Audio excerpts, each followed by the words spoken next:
Currently, OPPD has cable replacement projects happening in the rural areas, and we have them happening in the metro areas. And we've replaced over 300 miles of cable in the past 3 years.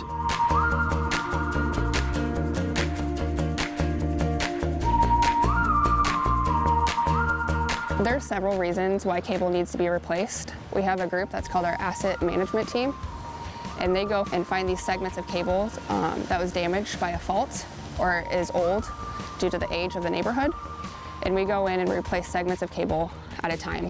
Currently, we've replaced underground primary cable from Burke County to Richardson County, from Douglas County to Saunders County, and everywhere in between.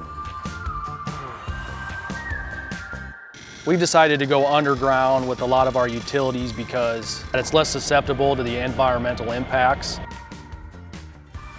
Another advantage of having underground cable is the aesthetics. You don't have the overhead wires. Some disadvantages of having underground cable: costs more than overhead to repair and replace, and generally it takes a lot longer to repair it when it does go bad.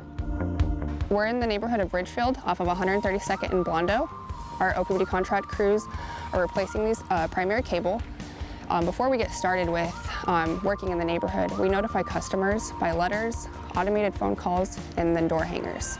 They're using an underground boring machine. This machine installs the primary cable, goes underground, and is designed to cause minimal damage at the surface level. So the less damage we can do to the customer's property, the better.